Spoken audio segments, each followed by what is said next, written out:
Well, welcome to part 2 of bee lawns. Here we're going to look at how do we establish a bee lawn, and I've done a little research on cost, and we'll talk about that.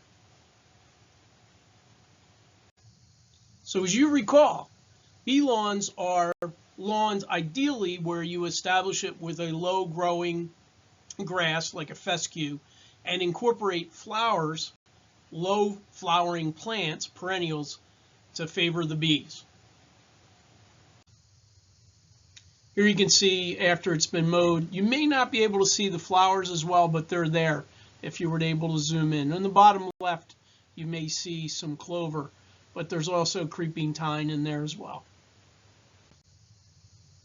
So how do we create a bee lawn? Well, first of all, I have to credit the University of Minnesota for all their research on bee lawns, and we'll be following their recommendations. And there's two ways to get started using the University of Minnesota parlance. They say it's overseeding or renovation. So let's look at that. I'm saying scratch it in or start anew.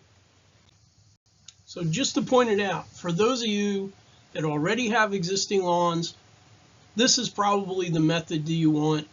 It's going to require the least amount of work, but there are going to be a couple of conditions that you'll need to pay attention to. So if we overseed, you need to be only doing this where you have a lawn that has very few weeds in it. If you're dealing with a lot of weeds, then you're going to have to really start anew. And if we have a good lawn, but we want to incorporate flower seed into it, we're going to have to prep that lawn. We're going to have to mow it short, get as much exposed soil as possible. Make sure, again, there's very few weeds in there. If you have a compacted soil, you'll want to aerate it. So if you have a clay or it's been driven over while it's wet, it will compact. And so you want to aerate that. And if it's a really thick lawn, then you'll need to power rake it to cut back on some of that lawn and expose some soil. Now keep in mind, you can rent equipment to save yourself a little bit of money instead of buying spreaders and power rakes and attachments and things like that. But you can also hire it out, so keep those in mind. All right, so at this point, the lawn is prepped and you're ready to seed with the flowers. So recommended is fall seeding, and that's going to be when everything is dormant and you're getting ready for winter. So you're going to seed, and then you shouldn't need the water because in the spring it should be moist enough, especially those of you that have snow cover. When that snow melts, you'll have a moist soil, and you shouldn't need to water. In other areas where it might be a little drier, then you will need to water. If you're doing this in spring or in the summer, then you will definitely need to water. You do not want that seed to dry out because if it's germinating and it dries out, it's lost. It's a waste of time. The other point I want to make is that if you can get clover seed really reasonably priced. And if you just want to restrict us to clover, you can do that. And it'd be the least expensive way to do it. And at least you're providing clover. Later on, in the next few slides, I'm going to go into greater detail about the seed and about the mixtures and everything. So if you're doing this method, you can forget about the fescue that I'm going to talk about and just concentrate on the flower seed amounts. Okay, with that, we'll move on. Now, if you're trying to start anew, you're going to have to remove that old lawn somehow. Well, probably the easiest way is with herbicide, but keep in mind, it may be cheaper and easier, but there's a lot of environmental downsides to it. First of all, make sure that you follow directions, that you're not putting in more herbicide than necessary. Okay, watch for drift. It can affect neighboring plants, so that's going to be really important. A lot of times you can buy a wick applicator and just rub it on so you're not spraying, which is ideal, so you don't have drift. But also, those of you that have wells, think about groundwater and drinking water contamination. So be careful with this stuff. One of my preferred methods is solarization. Now keep in mind this is a garden, but it still works. If you see in the distance here, I have a clear plastic, and in the near part I have a black plastic. Well, clear plastic actually does a better job at solarization. It's quicker because the sun's heating the soil, not necessarily the black plastic. So clear plastic is recommended. You can use black plastic. It will take a little bit longer. You want to do it during the heat of summer in July and August, and you need 4 to 6 weeks. With clear plastic, beyond 6 weeks, it kind of then starts the effect starts to level out. With black plastic, you'll need a little bit more time, another couple of weeks perhaps.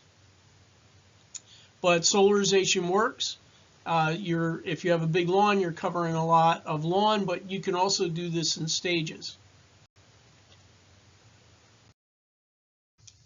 And then finally, we have physical removal, where you're actually pulling the sod. Keep in mind you'll lose a little bit of soil with this, but you want to make sure you get all the roots so that you are actually starting anew, especially the weed roots. Dandelion roots tend to be deep and stuff.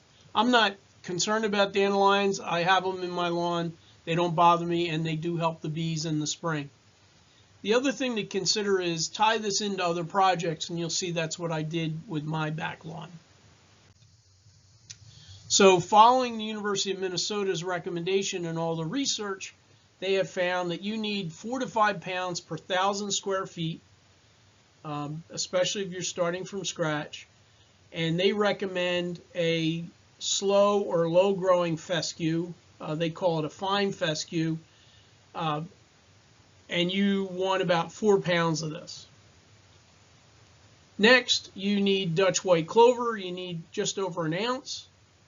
That's relatively inexpensive and easy to get. And the reason Dutch white clover as opposed to a red clover, because it's a low growing, will flower low. There's research from University of Ohio State, that says that bumblebees didn't even touch Alsike clover, so avoid that. Look for Dutch white clover. Next, you need just shy of 2/10 of an ounce of creeping thyme and self-heal. And the self-heal, again, is another native, and it used to be you couldn't get that here, but now there's a lot of people carrying it, and you get it that reasonably priced. The most expensive here per ounce is going to be the creeping thyme. That's going to be your greatest expense, but it does provide quite a bit of flowering. So we need 4 to 5 pounds per 1,000 square feet, and so you're going to want to mix that seed. As you can see from this illustration, the creeping thyme seed is tiny compared to the grass seed. All the other seed is very, very small, so really tiny. You're going to want to use a spreader, as you see from my example where I didn't. It's going to be pretty uneven, and one of the things you can do is add sand, and that helps the mixture with the smaller seed. So the smaller seed gets distributed a little bit better with the larger grass seed. So the cost, I've done some research as of the end of January 2025, and based on the numbers of the amount of seed that you need per 1,000 square feet, if you're just doing 1,000 square feet, it's going to cost you about $160 for all the seed. You can get that at a local garden center, or you can buy it online. But keep in mind that this $160, you're going to have a little more grass seed, a lot more clover, and than you're going to need, which would carry over. So if you're doing more than 1,000 square feet, the cost per square foot actually will go down a little bit.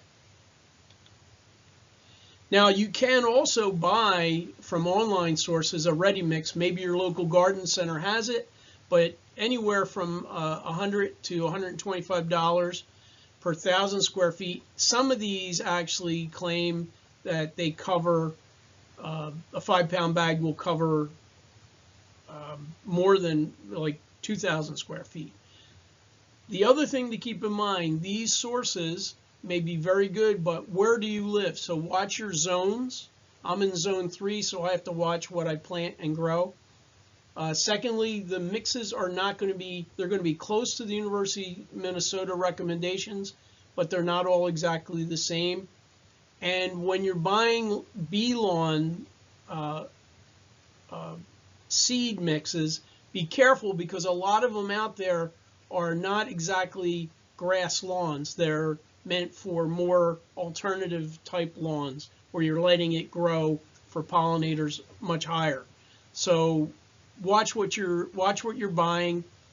Follow the University of Minnesota recommendations. These 3 seem to be closest, and that's why I included them here.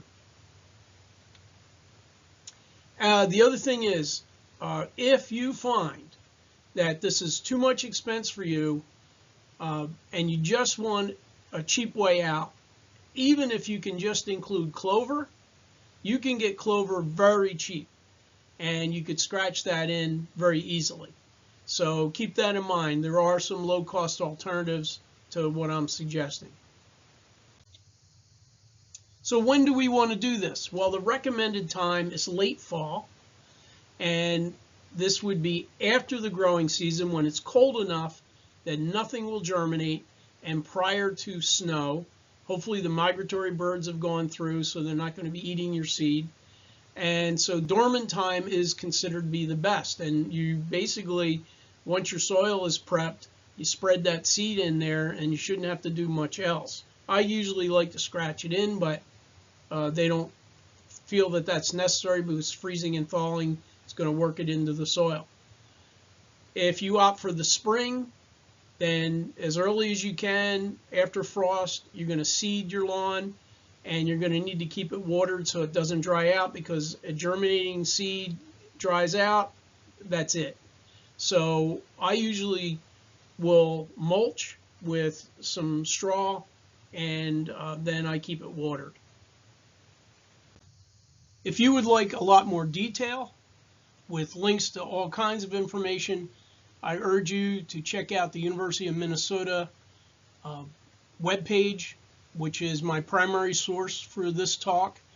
And all you have to do is search Google bee lawn, and this webpage will show up. I strongly recommend that you check it out if this is not enough detail for you. All right, so we're going to pause here. Otherwise, it's going to run over 20 minutes. And in part 3, I'm going to show you an example that I did in my yard where I started anew, and talk about my mistakes and things that worked. So please join me for that in 2 weeks. And thank you. Anything you can do to help the bees, thank you very much.